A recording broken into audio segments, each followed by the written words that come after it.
Hello everyone, welcome to Pooja economics and this is Pooja Saroha. तो आज हम कर रहे हैं NCERT class 9 chapter number 3 poverty as a challenge. जब इस चैप्टर को मैं तैयार कर रही थी तो बहुत सारी तो मोटिवेशनल बातें मुझे याद आई और भी कई तरह की बातें याद आई, लेकिन एक मोस्ट इम्पोर्टेंट एक मूवी का सीन याद आया। बिकॉज ये इसलिए मुझे याद आया कि सबसे पहले आपके मन में ये सवाल आया होगा कि गरीब यानी कि पॉवर्टी एक्चुअल में कहते किसको है। तो इस मूवी में क्या होता है कि जो हीरोइन होती है उसको जो रिच लड़के हैं उनसे प्रॉब्लम होती है, लेकिन जबकि जो उसका बॉयफ्रेंड था वो रिच लड़का था। तो वो उसको ये शो करता है कि वो एक पुअर है। अब वो लड़की उससे जिद करती है कि वो उसको उसकी फैमिली से मिलाए। तो अब वो अपनी फैमिली में जाके सब कुछ बताता है और अपनी फैमिली को कन्विंस कर लेता है कि उस लड़की के सामने आपको यही शो करना है कि हम लोग पुअर हैं। तो अब जब फैमिली वाले उससे मिलने के लिए जाते हैं तो वो अपनी मदर को देखता है कि जो कि एक डिजाइनर साड़ी पहनकर तैयार हो जाती है। वो अपनी मदर से पूछता है, मदर ये क्या है?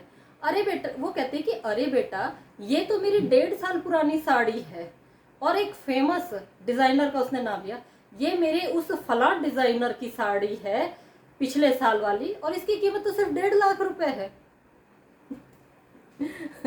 ये तो थी देखिए मजाक की बात। तो अब मेरे दिमाग में एक क्वेश्चन भी आता है, अगर हम सीरियस होकर पढ़ाई करते हैं तो ये बताइए वो कौन सा अमेंडमेंट एक्ट था जिसके तहत इकोनॉमिक वीकर सेक्शन को EWS को 20% रिजर्वेशन देने की बात कही गई थी। तो अगर आप लोगों को इसका जवाब पता है तो आप मुझे कमेंट बॉक्स में कमेंट कर सकते हैं, अदरवाइज इस सेगमेंट के एंड में मैं आपको इसका जवाब दे दूंगी। तो आइए हम स्टार्ट करते हैं। सबसे पहले इंट्रो।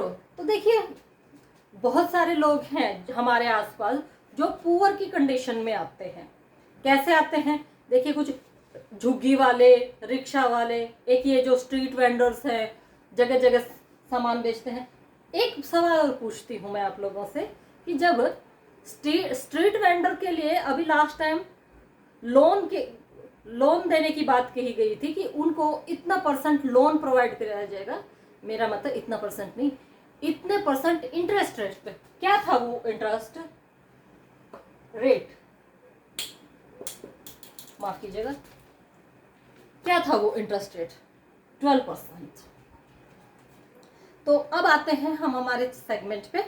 तो इसमें क्या है, सबसे पहले इंट्रो तो देखिए हमारा हो गया है कि भाई झुग्गी वाले जिनको, वैसे जब हम पॉवर्टी लाइन का सेगमेंट इसमें करेंगे तो इसमें पॉवर्टी लाइन में कि एक क्राइटेरिया फिक्स किया गया है, एक लाइन ड्रॉ की गई है, इमेजिनरी लाइन, कि अगर आपकी बेसिक नीड पूरी नहीं हो पा रही है, अगर आपकी जो बेसिक पे स्केल है उस लाइन को ड्रॉ से नीचे जा रही है तो आप पॉवर्टी के अंडर आते हैं। तो जब हम पॉवर्टी लाइन वाला टॉपिक डिस्कस करेंगे तो उसमें मैं आपको बताऊंगी। तो इंट्रो तो देखिए, तो अब अकॉर्डिंग टू सेंसस 2011, क्योंकि अभी हर 11 साल में ये सेंसस काउंट किए जाते हैं और अभी तक वाला अभी हुआ नहीं है क्योंकि बिकॉज ऑफ पैंडमिक।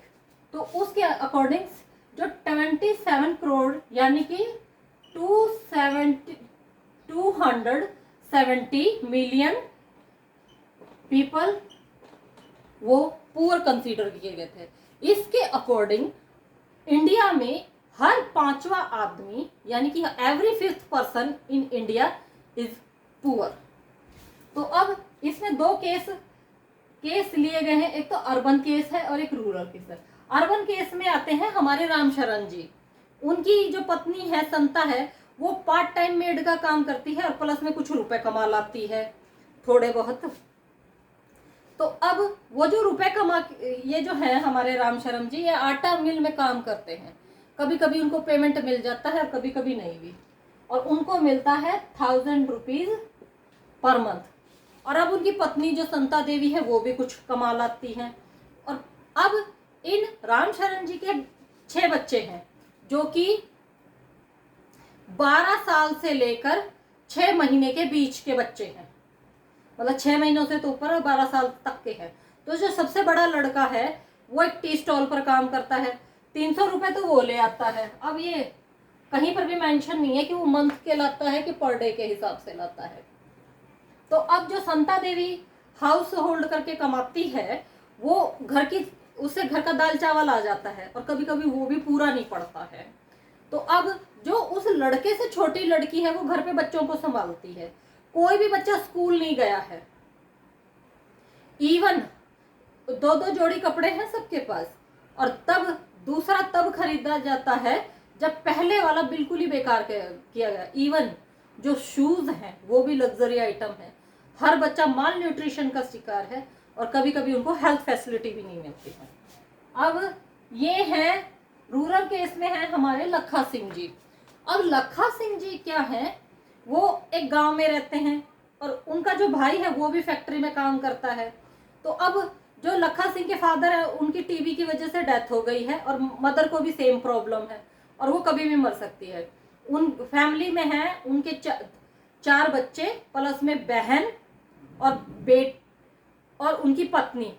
बहन और जो पत्नी और बेटी, ये तीनों भी थोड़ा बहुत काम करती हैं खेतों में, किसी के खेतों में काम करती है, थोड़ा बहुत वो भी लेके आती हैं और प्लस में उनको घर में बच्चों की भी देखभाल करनी पड़ती है। अब वो अपने मदर के लिए भी प्रॉपर दवा पानी नहीं इंतजाम कर पा रहा क्योंकि वो इतना नहीं कमा पा रहा है।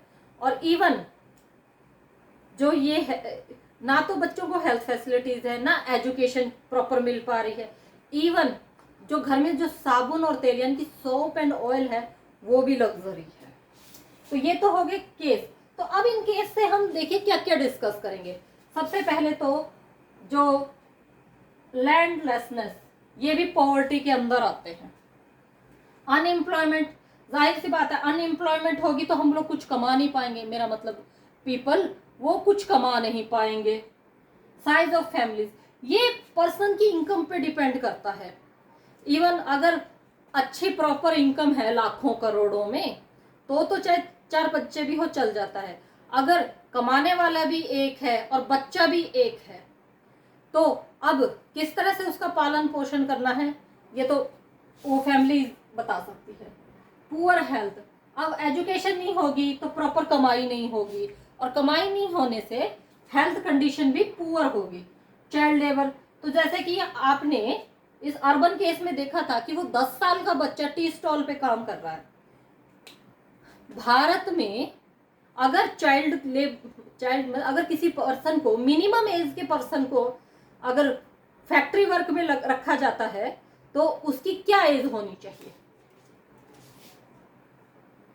ये हाउस होल्ड पर भी डिपेंड है। 14 साल न्यूनतम एज है मजदूरी के लिए, माफ कीजिएगा, 14 साल न्यूनतम एज है मजदूरी के लिए। और उसमें भी कुछ क्राइटेरिया है कि भाई यहाँ नहीं काम कर सकता, यहाँ नहीं काम कर सकता। हाँ, अब चोरी छुपे विदाउट एनी इंफॉर्मेशन अगर बंधुआ मजदूरी होती है तो ये इस टॉपिक के अंडर नहीं आएगा। तो अब चाइल्ड लेबर, हेल्पलेसनेस,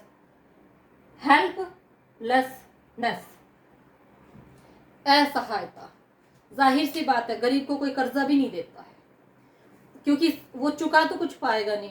अब उसको पास प्रॉपर एजुकेशन नहीं है, हेल्थ फैसिलिटीज नहीं है और भी कई चीजें हैं तो वो अपने आप को एक तरह से असहाय ही महसूस करता है। अब इससे हम 2 चीजें और डिस्कस करते हैं, सोशल इंक्लूजन एंड वल्नरेबिलिटी।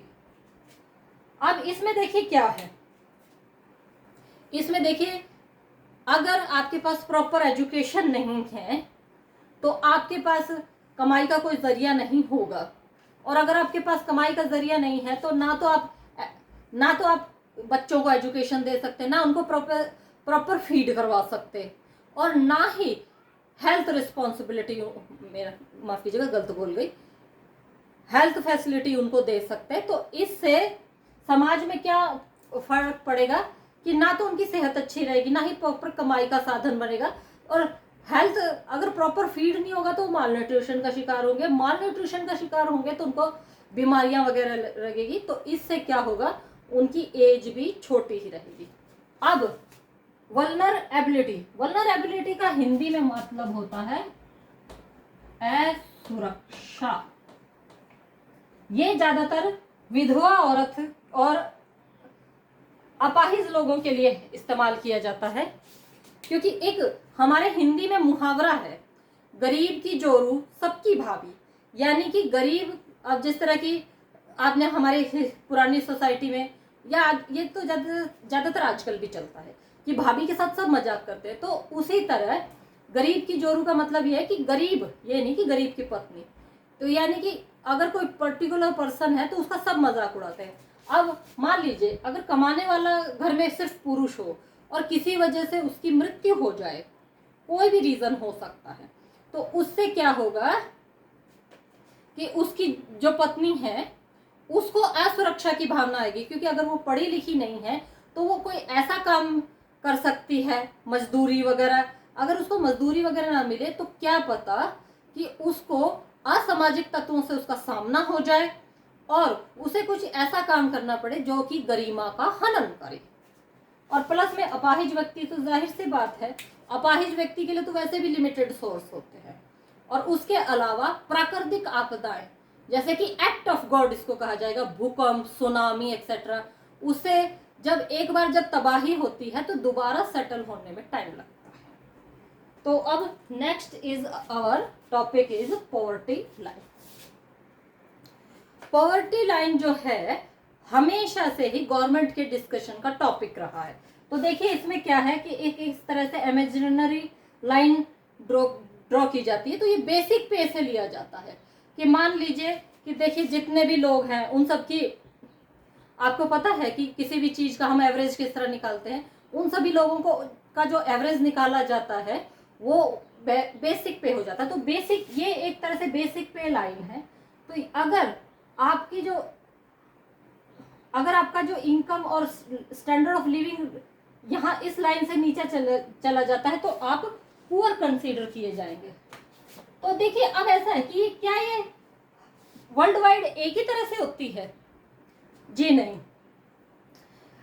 अलग अलग तरीके से होती है, क्योंकि अगर यूएसए में उस इंसान को पुअर कंसीडर किया जाता है जिसके पास कार नहीं होती है, और जबकि इंडिया में आज भी कार एक लग्जरी आइटम है।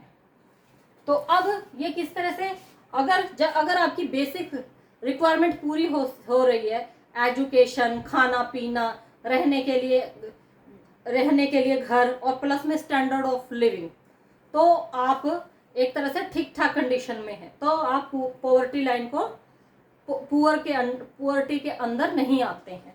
तो अब प्लस में इसमें क्या होता है कि फिजिकल क्वांटिटी जो होती है इन चीजों की, उसको रुपी से मल्टीप्लाई किया जाता है।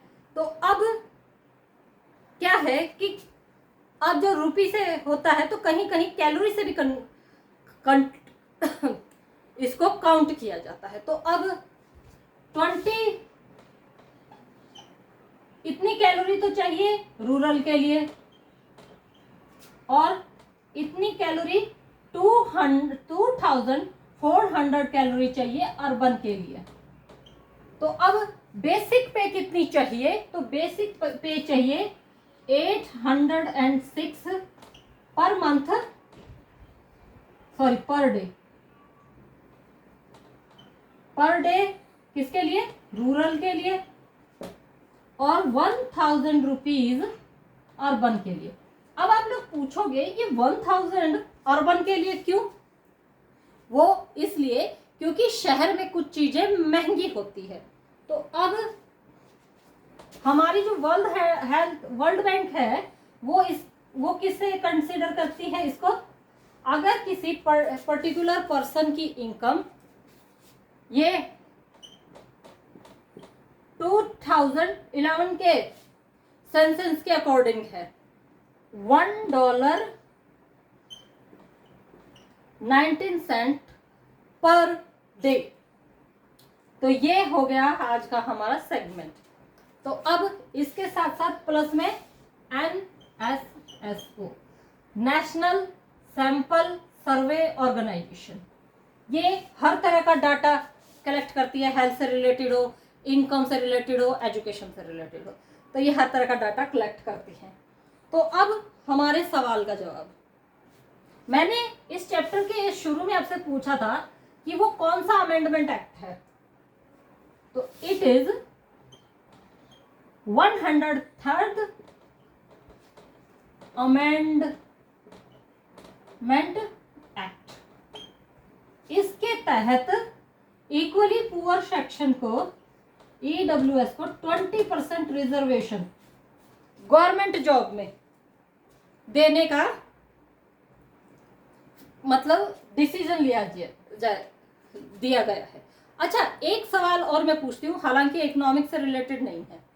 एक्ट और बिल में क्या डिफरेंस है? देखिए, जब हमारी पार्लियामेंट में कोई इशू रखा जाता है तब तो वो होता है बिल, और जब उसको पास होकर उसे रेगुलेट कर दिया जाता है तब वो बन जाता है एक्ट। तो अब इतना जो है गवर्नमेंट जॉब में इक्वली पुअर सेक्शन को, तो अब इसका क्राइटेरिया क्या है कि 8 लाख पर ईयर इनकम अगर ये है, और प्लस में घर में कोई और गवर्नमेंट जॉब के अंदर नहीं होना चाहिए, तो हमारा जो ये है इक्वली, तो जो पर्सन इस रिक्वायरमेंट को पूरा कर रहा है तो वो इस रिजर्वेशन का हकदार है। तो आज के लिए बस इतना ही, फिर मिलती हूँ आपसे, तब तक के लिए स्वस्थ रहिए, खुश रहिए, धन्यवाद।